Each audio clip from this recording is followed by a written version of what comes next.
Banaras Hindu university ने अपने पहले कट ऑफ को रिलीज कर दिया है और जैसा कि अनुमान लगाया जा रहा था हर बार की तरह फर्स्ट कट ऑफ जो है एज यूजुअल आपको हाई देखने को मिलता है। जिन जिन को अलॉटमेंट हो चुकी है उन सभी लोगों के लिए बधाई हो, खुश होइए क्योंकि आपका बनारस हिंदू यूनिवर्सिटी में एडमिशन हो चुका है। अब आप एशिया के सबसे बड़े विश्वविद्यालय का एक अभिन्न हिस्सा हैं। आप मालवीय जी के बगिया का एक दत्तक पुत्र कहलाने वाले हैं या फिर पुत्री कहलाने वाली हैं। तो स्वागत है, कॉन्ग्रेचुलेशंस टू एवरीवन। जिसका एडमिशन नहीं हुआ है उसको ये ध्यान रखना होगा कि the Rome was not built in a day. मैं बार बार कहता हूं कि एक दिन की प्रक्रिया नहीं होती है, आगे के राउंड्स आएंगे, ये कट ऑफ डाउन जाएगा। और साथ ही साथ अगर मैं आपको बताऊं तो आपके लिए मॉप अप राउंड तक चांसेस रहते हैं। तो बी पेशेंट और अपने काउंसलिंग की प्रक्रिया में आगे बढ़िए। जिनको अलॉटमेंट हो चुकी है उनके लिए एक इंपॉर्टेंट मैसेज है कि जब आपका रिजल्ट आ चुका है तो अब आपको आगे क्या करना है।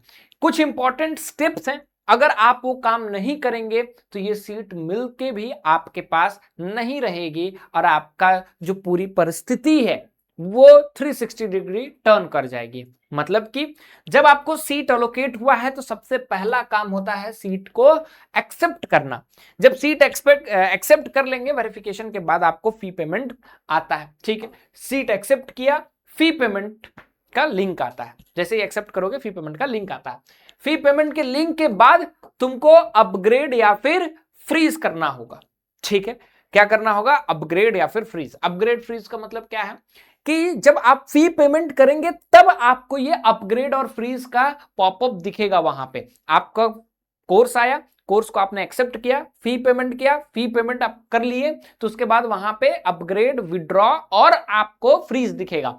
तो विड्रॉ पे क्लिक नहीं करना है, अपग्रेड पे। अगर आपको अपग्रेड कराना तो अपग्रेड पे क्लिक करिए। अगर आप सेटिस्फाइड है इसी राउंड में, आपको मन पसंदीदा मिल गया तो फ्रीज कीजिए, अदरवाइज अपग्रेड पे क्लिक करके आप छोड़ दीजिए। जब अपग्रेड पे क्लिक करेंगे अगले राउंड में आपका अपग्रेड होगा तो आपको दोबारा से फी एडजस्टमेंट करना होगा। उसके बाद क्या होगा, आप जो है अपने फी रिसिप्ट को डाउनलोड कर लीजिए, क्योंकि सबसे इंपॉर्टेंट पार्ट है जब आप डॉक्यूमेंट वेरिफिकेशन में आएंगे तो इस फी रिसिप्ट को आपको लेकर के आना होगा। ठीक है, एडमिशन लेटर तो लेकर के आएंगे ही, इस फी रिसिप्ट को भी आप लेकर के आएंगे। सो इसको डाउनलोड कर लीजिए, फी पेमेंट कर लीजिए, अपग्रेड कीजिएगा ध्यान से, विड्रॉ पे मत प्रेस कर देना। ठीक है, so this is everything. Analysis, short analysis के बाद हम आते हैं सेकंड राउंड का कट ऑफ कितना गिरेगा, उस पर भी अलग से मैं वीडियो बहुत जल्दी करके आऊंगा। मिलते हैं अगले वीडियो में। Till then thank you so much. कोई भी दिक्कत है कमेंट सेक्शन में जरूर बताना।